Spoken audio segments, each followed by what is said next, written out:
Australia, Canada.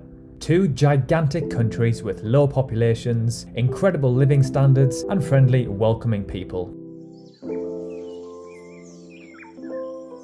Welcome back to the Geography Bible. I'm Sam, your narrator for the video. In this video, we'll be comparing two countries which are actually quite similar, but geographically are nowhere near each other. Then, once you've watched the video and dropped a like, of course, we will then ask you which one you'd rather live in and which one you would rather just visit, and why. We will compare their demographics, geography, economies, quality of life, and of course, we'll throw in some interesting facts along the way.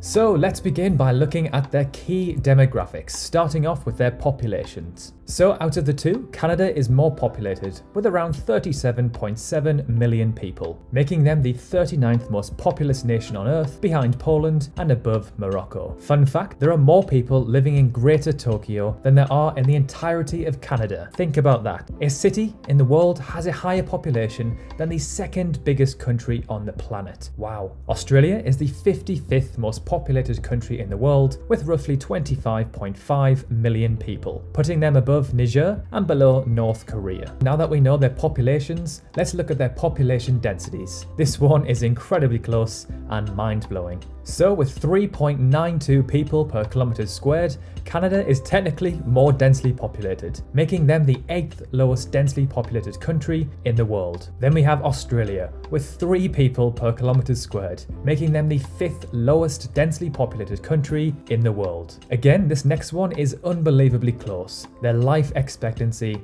at birth. So Australia just takes the win here at just under 84 years, followed by Canada at just under 83. This means that Australia has the 8th highest life expectancy in the world and Canada is in 16th place. But are you ready for another crazy fact which actually counteracts the previous information? Which country in the world do you think has the highest cancer rates? I'll give you a clue. It's a country with lots of sun and generally quite a pale skin population. It is, of course, Australia. And then in 11th place, Canada. And finally, for demographics, let's look at the average age of the population. Now, a younger population is generally a better thing. This means a younger workforce and less of an aging population to hinder the economy and healthcare system. So Australia wins this one with an average age of 38.8 compared to Canada's 42.4. Alright, let's now move on to their geography, starting off with their total land area. This section should be interesting because they are both gigantic. Being the second biggest country on Earth, only behind Russia, Canada has a staggering just under 9.1 million kilometers squared total land area, compared to Australia's 7.7 million, which makes them the 6th biggest country in the world. While Australia is an island, it is considered a continent, but it technically is the biggest island on Earth. For a visual comparison of these two countries, let's hop over to thetruesizeof.com, where we can see the true size of these countries side by side. It is difficult to represent our 3-dimensional world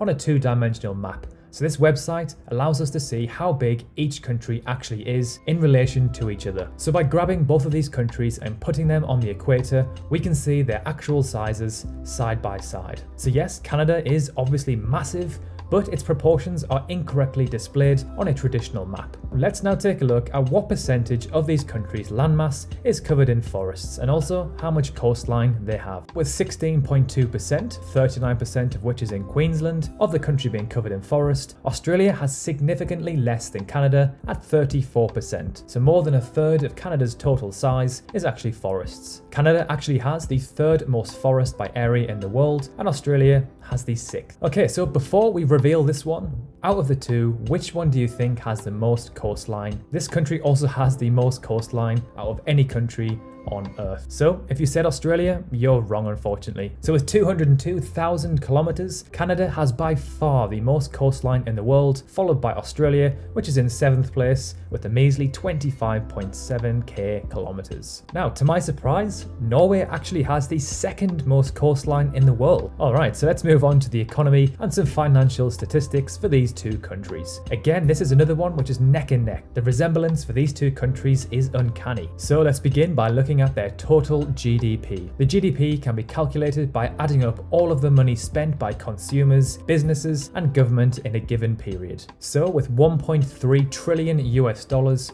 Australia has the 13th biggest economy in the world, which is actually very impressive considering their population is only 25.5 million. This puts them above Spain and below South Korea. Then, with 1.65 trillion, Canada is the 10th biggest economy in the world, behind Italy and above Russia. However, Canada's economy is actually growing faster at just over 3%, and Australia just under 2%.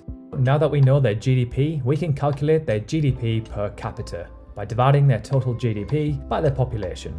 Australia actually takes the win here, with around 55,000 US dollars per person, compared to Canada's 46,200. So the personal wealth of the average Aussie is around $9,000 more than the average Canadian. However, Australia is the 16th most expensive country to live in the world, compared to Canada, which is in 24th place. So this probably balances the two nations out. And to end the economy section, let's have a look at some quick fire statistics.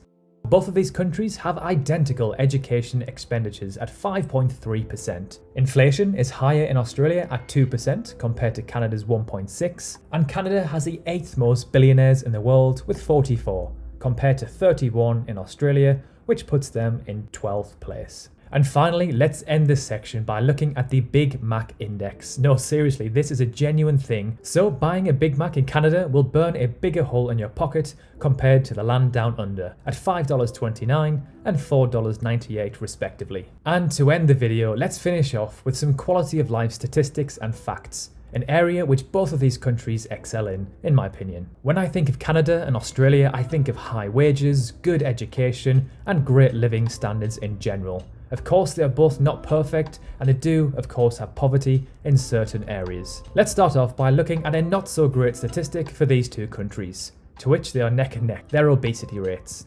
They pretty much have the same percentage of their adult population classed as obese, at a roughly 29%. This comes to no surprise as both of these countries indulge in a 21st century Western diet, and Aussies sure do love their meat, beer, and barbecues. Australia has more physicians and hospital beds per 1,000 people, with 3.8 and 3.59 respectively. When it comes to school life expectancy, Australia is ranked as the number 1 in the world. The school life expectancy, or the SLE, is the total number of years of schooling, this is primary to tertiary, that a child can expect to receive. So with a staggering 23 years, Australia takes the win here. Canada sits in equal 7th place, with many other countries at 17 years, which is still very impressive. Australia just misses out on the top 10 happiest countries in the world in 12th place, which coincidentally sits behind Canada in 11th place. When it comes to the Global Peace Index, Canada ranks as the 6th most peaceful country on Earth,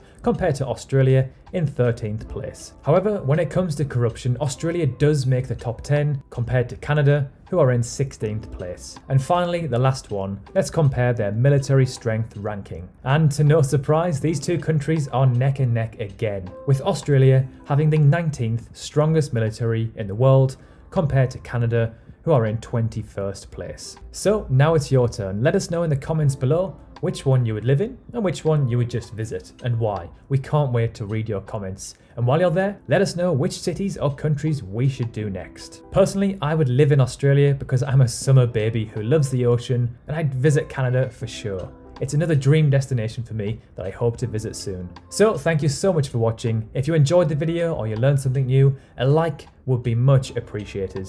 And if you love this sort of content, consider dropping a sub. We've got plenty more to come. Thanks again for watching, and we'll see you in the next one.